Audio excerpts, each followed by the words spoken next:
નમસ્કાર મિત્રો, form friend YouTube ચેનલમાં આપનું હાર્દિક સ્વાગત. તો આજે આપણે વાત કરીશું એસએસસી મલ્ટીટાસ્કિંગ સ્ટાફની અંદર કેવી રીતે તમે તમારા મોબાઈલથી અથવા તો કોમ્પ્યુટરથી ફોર્મ ભરી શકશો. તો વિડીયોને એન્ડ સુધી જરૂરથી જોજો, જેથી તમારે ફોર્મ ભરવામાં કોઈ પણ પ્રકારની ભૂલ ના થાય, અને તમારા મિત્રો સાથે પણ શેર જરૂરથી કરજો. કોઈ પણ પ્રકારનું ફોર્મ તમારે તમારા મોબાઈલથી ભરવું હોય તો સૌથી પહેલા તમારા મોબાઈલની અંદર ક્રોમ બ્રાઉઝર ઓપન કરવાનું રહેશે. ત્યારબાદ તમારી સામે આ પ્રકારની ઇન્ટરફેસ ઓપન થશે, જેની અંદર તમારે કોઈ પણ વેબસાઇટ સર્ચ કરવાની રહેશે.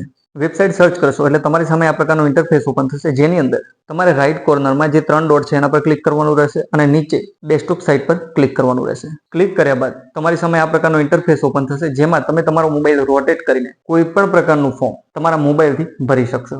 તો સૌથી પહેલા તમારા મોબાઈલમાં અથવા તો કોમ્પ્યુટરની અંદર ગૂગલમાં જઈને ssc.government.in સર્ચ કરવાનું રહેશે. વેબસાઇટ સર્ચ કરશો એટલે તમારી સામે આ પ્રકારનું ઇન્ટરફેસ ઓપન થશે, જેમાં પહેલા નંબરની વેબસાઇટ પર ક્લિક કરવાનું રહેશે. અહીંયા એસએસસી ની ઓફિશિયલ વેબસાઇટ ઓપન થઈ ગઈ છે, જેમાં રાઈટ સાઈડમાં લોગિન ઓર રજિસ્ટરનો ઓપ્શન આવશે, જેના પર આપણે ક્લિક કરીશું.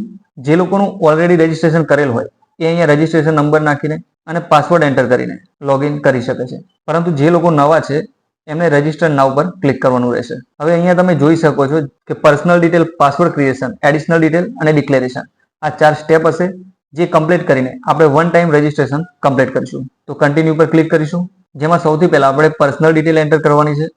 જેમની પાસે આધાર કાર્ડ હોય એ યસ કરીને અહીંયા આધાર કાર્ડ નંબર એન્ટર કરવાનો રહેશે, અને અહીંયા વેરીફાઈ આધાર નંબરમાં પણ ફરીથી નંબર ટાઈપ કરવાનો રહેશે. ત્યારબાદ type of identity card select કરવાનું રહેશે, જેમાંથી અહીંયા હું વોટર આઈડી સિલેક્ટ કરીશ અને અહીંયા તમારે વોટર આઈડી નંબર એન્ટર કરવાનો રહેશે.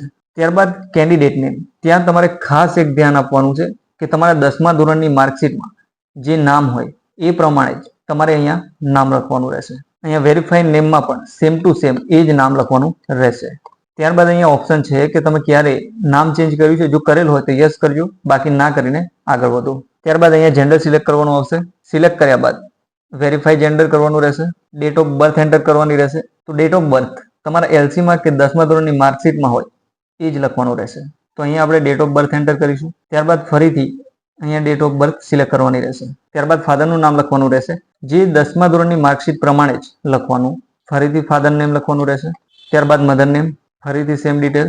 ધોરણ 10નું તમારે એજ્યુકેશન બોર્ડ સિલેક્ટ કરવાનું છે, તો આપણે ગુજરાતની અંદર Gujarat secondary and higher secondary education board select કરવાનું રહેશે, અને ફરીથી એ જ સિલેક્ટ કરવાનું રહેશે.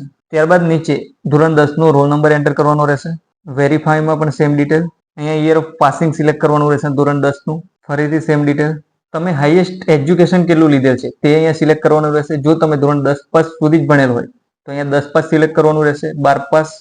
ત્યારબાદ ડિપ્લોમા, ગ્રેજ્યુએશન, પોસ્ટ ગ્રેજ્યુએશન કે પીએચડી, તો અહીંયા હું ધોરણ 12 પાસ સુધી સિલેક્ટ કરું છું. તમે તમારી એકોર્ડિંગ સિલેક્ટ કરી શકો છો. ત્યારબાદ કેન્ડિડેટ મોબાઈલ નંબર એન્ટર કરવાનો રહેશે, અને ત્યારબાદ ઈમેલ આઈડી એન્ટર કરવાની રહેશે. મોબાઈલ નંબર એન્ટર કર્યા બાદ સેન્ડ ઓટીપી પર ક્લિક કરવાનું રહેશે, અને તમે એન્ટર કરેલા મોબાઈલ નંબર પર ઓટીપી આવ્યો હશે, જે અહીંયા એન્ટર કરવાનું રહેશે. ઓટીપી એન્ટર કર્યા બાદ વેલિડેટ પર ક્લિક કરવાનું રહેશે. ત્યારબાદ ઈમેલ આઈડી પર સેન્ડ ઓટીપી પર ક્લિક કરવાનું રહેશે. ઈમેલ આઈડી પર જે ઓટીપી આવ્યો હોય એ એન્ટર કરીને અહીંયા વેલિડેટ પર ક્લિક કરવાનું રહેશે. બંને ઓટીપી વેરીફાઈડ થઈ ગયા બાદ અહીંયા સેવ એન્ડ નેક્સ્ટ પર ક્લિક કરવાનું રહેશે. તો અહીંયા પર્સનલ ડિટેલ સબમિટ થઈ ગઈ છે. ત્યારબાદ ઓકે પર ક્લિક કરવાનું રહેશે, જ્યાં તમે જોઈ શકો છો કે તમારો રજિસ્ટ્રેશન નંબર તમને શો થશે. ત્યારબાદ કન્ટિન્યુ પર ક્લિક કરવાનું રહેશે. હવે અહીંયા આપણે આપણો રજિસ્ટ્રેશન નંબર એન્ટર કરવાનો છે, અને તમને મેસેજમાં એક પાસવર્ડ આવ્યો હશે એ એન્ટર કરવાનો રહેશે. ત્યારબાદ ઉપર આપેલ કેપ્ચા કોડ એન્ટર કરીને સાઇન ઇન ઉપર ક્લિક કરીશું. ત્યારબાદ તમારી સામે આ પ્રકારનું ઇન્ટરફેસ ઓપન થશે, જેમાં પહેલા તમારે ઓલ્ડ પાસવર્ડ એન્ટર કરવાનો છે, જે તમારા મોબાઈલ પર આવ્યો હતો. ત્યારબાદ તમારે તમારો ન્યૂ પાસવર્ડ સેટ કરવાનો છે, જેની અંદર એક અક્ષર કેપિટલ, એક સ્મોલ, એક નંબર હોવો જોઈએ અને એક સ્પેશિયલ કેરેક્ટર હોવો જોઈએ, અને ઓછામાં ઓછા 8 કેરેક્ટર થવા જોઈએ. તો એ પ્રકારે તમારે તમારો પાસવર્ડ સેટ કરવાનો છે. તો આ રીતે પાસવર્ડ લખવાનો છે. તમે તમારી રીતે કોઈ પણ પાસવર્ડ બનાવી શકો છો. આ એક તમારા માટે ડેમો પાસવર્ડ બનાવ્યો છે. ન્યૂ પાસવર્ડ એન્ટર કર્યા બાદ નીચે કન્ફર્મમાં પણ ફરીથી એ જ પાસવર્ડ લખવાનો રહેશે.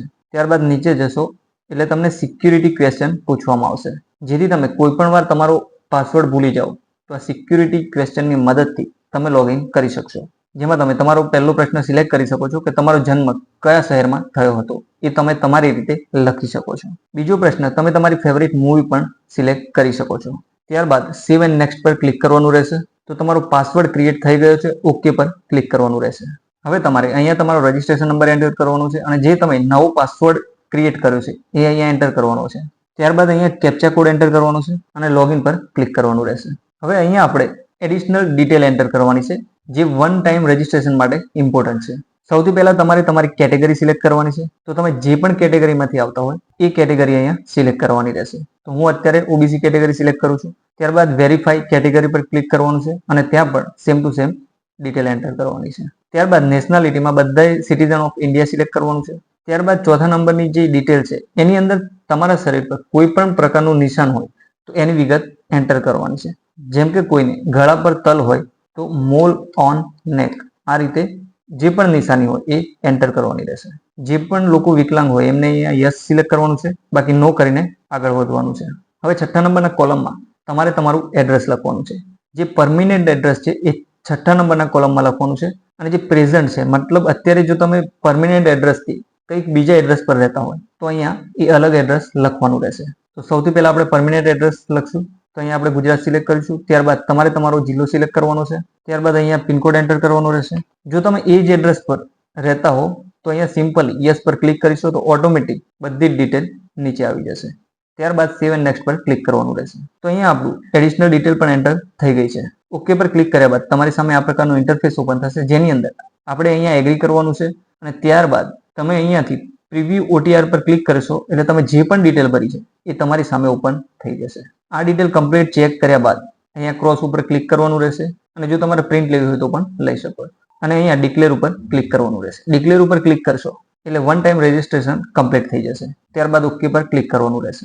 હવે તમારી સામે સ્ટાફ સિલેક્શન કમિશનની ઓફિશિયલ વેબસાઇટ પર તમારો ડેટા જોઈ શકો છો, જેમાં તમારું નામ, મધર નેમ, ફાધર નેમ તથા બીજી પણ અન્ય ડિટેલ, જેમાં તમારે નીચે સ્ક્રોલ કરવાનું રહેશે અને જેમાં તમે અહીંયા જોઈ શકો છો કે અત્યારે જે નવી ભરતીઓ ચાલી રહી છે તેની ડિટેલ આવશે, જેમાં આપણે અત્યારે મલ્ટીટાસ્કિંગ સ્ટાફની અંદર અને હવાલદારની પોસ્ટ ઉપર એપ્લાય કરવાના છીએ, જેથી અહીંયા એપ્લાય ઉપર ક્લિક કરવાનું રહેશે. જેમાં અહીંયા થોડા ઇન્સ્ટ્રક્શન છે જે તમે ધ્યાનથી વાંચી શકો છો. ત્યારબાદ ફિલ ફોર્મ ઉપર ક્લિક કરવાનું રહેશે. ક્લિક કર્યા બાદ તમારી સામે આ પ્રકારનો ઇન્ટરફેસ ઓપન થશે, જેની અંદર તમે ભરેલ માહિતી અહીંયા તમને શો થશે અને જેમાં તમે બધી જ ડિટેલ જોઈ શકશો. ત્યારબાદ નેક્સ્ટ પર ક્લિક કરવાનું રહેશે. આ પ્રકારનું ઓપ્શન ઓપન થશે, જેમાં ઓકે પર ક્લિક કરવાનું રહેશે. હવે અહીંયા તમારે તમારી એજ્યુકેશન ડિટેલ સિલેક્ટ કરવાની રહેશે, જેમાં હાઈએસ્ટ એજ્યુકેશન તમે તમારી રીતે સિલેક્ટ કરી શકો છો. હું અહીંયા ધોરણ 12 પાસ સિલેક્ટ કરીશ. ત્યારબાદ નીચે સ્ક્રોલ કરવાનું રહેશે અને અહીંયા તમારે ધોરણ 10ના પર્સન્ટેજ લખવાના રહેશે. ત્યારબાદ સેવ એન્ડ નેક્સ્ટ પર ક્લિક કરવાનું રહેશે. એજ્યુકેશન ડિટેલ સક્સેસફુલી સેવ થઈ ગઈ છે. ત્યારબાદ ઓકે પર ક્લિક કરીશું એટલે અહીંયા આપણે એડિશનલ ઇન્ફોર્મેશન ભરવાની આવશે, જેની અંદર જો તમે એક્સ સર્વિસમેન હોય તો અહીંયા યસ કરવાનું છે. તો આ ફક્ત આર્મી માટે છે, જેથી આપણે નો કરીશું. જો તમે SC ST OBC કેટેગરીથી આવતા હોય અને તમારે ઉંમર મર્યાદામાં વધારો જોઈતો હોય તો અહીંયા યસ કરી શકો છો. પરંતુ જો તમારી ઉંમર ક્રાઇટેરિયામાં મેચ થતી હોય તો અહીંયા તમે નો સિલેક્ટ કરી શકો છો. અને જો તમે અહીંયા યસ સિલેક્ટ કરો છો તો અહીંયા તમારે કોડ સિલેક્ટ કરવાનો રહેશે, પરંતુ આપણે ઉંમર મર્યાદામાં છૂટછાટ નથી જોઈતી, જેથી આપણે નો સિલેક્ટ કરીશું. અહીંયા તમે યસ પણ કરી શકો છો અને નો પણ કરી શકો છો. હું અહીંયા યસ ક્લિક કરીને સેવ એન્ડ નેક્સ્ટ પર ક્લિક કરીશ. એડિશનલ ઇન્ફોર્મેશન સેવ થઈ ગઈ છે. ત્યારબાદ ઓકે પર ક્લિક કરીશું. હવે આપણી સામે એડિશનલ ઇન્ફોર્મેશન ભાગ 2 ઓપન થયો છે, જેની અંદર આપણે એક્ઝામિનેશન સેન્ટર સિલેક્ટ કરવાના છે. તો જેમાં પ્રેફરન્સ 1માં આપણે અમદાવાદ સિલેક્ટ કરીશું, પ્રેફરન્સ 2માં વડોદરા સિલેક્ટ કરીશું અને પ્રેફરન્સ 3માં ગાંધીનગર સિલેક્ટ કરીશું. તમે તમારી એકોર્ડિંગ સિલેક્ટ કરી શકો છો કે તમારે જે પણ સેન્ટર નજીક પડતું હોય એ રીતે તમારે સિલેક્શન કરવાનું રહેશે. હવે 25 નંબરમાં તમારે એ જાણવાનું છે કે તમે કોમ્પ્યુટર બેઝ એક્ઝામ માટે કયા મીડિયમને પસંદ કરશો. તો જે પણ લોકોએ ઇંગ્લિશ મીડિયમમાં અભ્યાસ કર્યો હોય એ ઇંગ્લિશ સિલેક્ટ કરી શકે છે, પરંતુ જે પણ લોકો ગુજરાતી મીડિયમના હોય એ બધાએ ગુજરાતી સિલેક્ટ કરવાનું છે, જેથી તમને પ્રશ્નોની સમજ પડી શકે અને તમે યોગ્ય આન્સર આપી શકો. તો નીચે સ્ક્રોલ કરશો એટલે 26.3 નંબરનો એક કોલમ છે, જેની અંદર આપણે નો સિલેક્ટ કરવાનું છે. ત્યારબાદ નીચે સ્ક્રોલ કરશું. હવે અહીંયા તમે જોઈ શકો છો કે અહીંયા સ્ટેટના નામ છે અને નીચે 27 નંબરમાં છે પ્રેફરન્સ ઓફ સ્ટેટ. તો અહીંયા તમારે એ નંબર સિલેક્ટ કરવાનો છે કે જો તમે આ પરીક્ષામાં પાસ થાવ અને તમને જોબ મળે તો તમારું પહેલું પોસ્ટિંગ તમે ક્યાં કરાવવા ઈચ્છો છો. તો અહીંયા આપણે નીચે સ્ક્રોલ કરીશું તો 55 નંબરે મલ્ટીટાસ્કિંગ સ્ટાફ ગુજરાત છે, તો અહીંયા પહેલા આપણે 55 નંબર લખશું. ત્યારબાદ નીચે સ્ક્રોલ કરીશું તો 50 નંબરે હવાલદારની પોસ્ટ છે વડોદરામાં, તો અહીંયા 50 નંબર એન્ટર કરીશું. ત્યારબાદ નીચે એક 72 નંબરનું ઓપ્શન છે, જે પણ તમારે સિલેક્ટ કરવું હોય તો કરી શકો છો. અને બાકી જો તમારે બીજા રાજ્યોમાં પણ નોકરી કરવી હોય તો તમે એ પ્રમાણે અહીંયા કોડ જોઈને એન્ટર કરી શકો છો. તો હું ગોવા પણ સિલેક્ટ કરીશ, 54 નંબર છે. ત્યારબાદ જો તમારે બીજા રાજ્યોમાં નોકરી ના કરવી હોય તો અહીંયા સિમ્પલી તમારે નેક્સ્ટ કોલમમાં એક્સ સિલેક્ટ કરવાનું છે. એક્સ એન્ટર કર્યા બાદ તમે બાજુના કોલમ પર ક્લિક કરશો એટલે ઓટોમેટિકલી બધા જ કોલમમાં એક્સ ટાઈપ થઈ જશે અને ત્યારબાદ સેવ એન્ડ નેક્સ્ટ પર ક્લિક કરીશું. અહીંયા એડિશનલ ઇન્ફોર્મેશન ભાગ 2 પણ સક્સેસફુલી એડ થઈ ગયો છે. હવે ઓકે પર ક્લિક કરીશું. હવે એસએસસી નો એક મુખ્ય પાર્ટ ઓપન થયો છે, જેની અંદર અહીંયા તમે જોઈ શકો છો કે અપલોડ ફોટોગ્રાફ એન્ડ સિગ્નેચર. અહીંયા તમે જોઈ શકો છો કે કેપ્ચર લાઈવ ફોટો. તો તમે કેવી રીતે આ લાઈવ ફોટો અપલોડ કરશો? તો એના માટે તમારે તમારા ફોનની અંદર પ્લે સ્ટોર ઓપન કરવાનું છે અને પ્લે સ્ટોર ઓપન કર્યા બાદ એની અંદર તમારે માય એસએસસી સર્ચ કરવાનું રહેશે. જેમાં પહેલા ઓપ્શન પર ક્લિક કરવાનું રહેશે અને જેમાં તમે અહીંયા જોઈ શકો છો માય એસએસસી. જેમાં તમે અહીંયા માય એસએસસી ની એપ જોઈ શકો છો, જેને ઇન્સ્ટોલ કરવાની છે. એપ્લિકેશન ઇન્સ્ટોલ થઈ જાય એટલે ઓપન પર ક્લિક કરવાનું છે. ત્યારબાદ અહીંયા તમારે તમારો રજિસ્ટ્રેશન નંબર એન્ટર કરવાનો રહેશે અને અહીંયા તમારું પાસવર્ડ એન્ટર કરવાનો રહેશે. ત્યારબાદ અહીંયા કેપ્ચા કોડ અને લોગિન પર ક્લિક કરવાનું રહેશે. ત્યારબાદ એક્સેપ્ટ પર ક્લિક કરવાનું રહેશે. હવે અહીંયા તમારી સામે આ પ્રકારનો ઇન્ટરફેસ ઓપન થશે, જેમાં તમારે કેપ્ચર પર ક્લિક કરવાનું રહેશે. અને અહીંયા તમે ખાસ જોઈ શકો છો કે તમારે આ જે ગ્રીન કલરનો જે સિમ્બોલ છે એ ટાઈપનો જ ફોટો અપલોડ કરવાનો રહેશે. ત્યારબાદ નીચે કેમેરાના ઓપ્શન પર ક્લિક કરવાનું રહેશે અને અહીંયા આઈ એક્સેપ્ટ પર ક્લિક કરવાનું રહેશે. ફોટો ક્લિક કર્યા બાદ અપલોડ પર ક્લિક કરવાનું રહેશે અને અહીંયા તમારો ફોટો કમ્પ્લીટલી અપલોડ થઈ ગયો છે. ત્યારબાદ રિટર્ન પર ક્લિક કરવાનું છે અને અહીંયા તમે સ્ક્રીન ઉપર તમારો ફોટો જોઈ શકશો. આ પ્રોસેસ કમ્પ્લીટ થાય એટલે તમારે એસએસસીની જે ઓફિશિયલ વેબસાઇટ પર ફોર્મ ભરતા હતા ત્યાં આવી જવાનું છે. હવે અહીંયા તમારે સિગ્નેચર અપલોડ કરવાની છે, પણ એના માટે ખાસ સૂચના છે કે 10 KB થી 20 KB વચ્ચેની હોવી જોઈએ અને બીજું કે ઇમેજનું જે ડાયમેન્શન છે એ 6 સેન્ટીમીટર વિડ્થ હોવી જોઈએ અને 2 સેન્ટીમીટર હાઇટ હોવી જોઈએ. હવે અહીંયા સિગ્નેચર અપલોડ થઈ ગઈ છે તો સેવ એન્ડ નેક્સ્ટ પર ક્લિક કરીશું. સિગ્નેચર અપલોડ કર્યા બાદ જો ઉપરની સાઈડ તમે જે મોબાઈલથી ફોટો અપલોડ કર્યો છે એ શો ના થતો હોય તો અહીંયા તમે રિફ્રેશ ઉપર ક્લિક કરશો તો ફોટો શો થઈ જશે. ત્યારબાદ આપણે સેવ એન્ડ નેક્સ્ટ પર ક્લિક કરીશું. તો અહીંયા આપણે ફોટો અને સિગ્નેચર અપલોડ થઈ ગઈ છે. ત્યારબાદ ઓકે પર ક્લિક કરીશું. હવે અહીંયા તમે તમારું ફોર્મ જે ભર્યું છે એની સંપૂર્ણ ડિટેલ જોઈ શકો છો. તો એકવાર ધ્યાનથી બધી ડિટેલ ચેક કરી લેજો.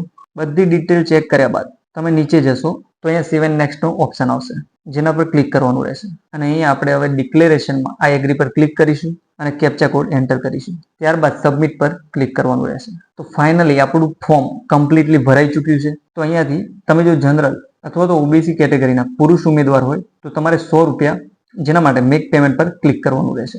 ફિમેલ કેન્ડિડેટ હોય અથવા તો SC ST કેન્ડિડેટ હોય તો તમારે કોઈ પણ પ્રકારની ફી ભરવાની રહેતી નથી અને તમારું ફોર્મ કમ્પ્લીટલી સબમિટ થઈ જશે. ફી ભરવા માટે મેક પેમેન્ટ પર ક્લિક કરવાનું રહેશે, જ્યાં ₹100ની ચલન ફી છે જેનામાં પે કરવાની રહેશે. પે કરશો એટલે તમારી સામે આ પ્રકારનું SBI નું ઇન્ટરફેસ ઓપન થશે, જેમાં તમારે UPI સિલેક્ટ કરવાનું છે. UPIમાં તમે અહીંયા QR કોડ સિલેક્ટ કરી શકો છો અને આ QR કોડને તમે તમારા Google pay, phone pay, UPI થી સ્કેન કરીને ₹100 પેમેન્ટ કરી શકો છો. ફી ભર્યા બાદ તમે એસએસસીની ઓફિશિયલ વેબસાઇટ પર આવી જશો, જ્યાં તમે નીચે સ્ક્રોલ કરશો એટલે માય એપ્લિકેશન પર ક્લિક કરવાનું રહેશે. જ્યાં નીચે તમે સ્ક્રોલ કરશો એટલે આ પ્રકારના ઓપ્શન શો થશે, જેની અંદર માય એપ્લિકેશન પર ક્લિક કરવાનું રહેશે અને અહીંયા તમે જોઈ શકો છો કે તમે જે પણ ફોર્મ ભર્યું હશે એ ફોર્મની ડિટેલ આવી જશે. તો અહીંયા તમારું MTS નું ફોર્મ કમ્પ્લીટલી ભરાઈ ચૂક્યું છે. તો જો તમને આ વિડીયો પસંદ આવ્યો હોય તો વિડીયોને લાઇક અને શેર જરૂરથી કરજો અને આવી જ બીજી નવી ઇન્ફોર્મેશન માટે ફોર્મ ફ્રીની YouTube ચેનલને સબસ્ક્રાઇબ જરૂરથી કરી લેજો.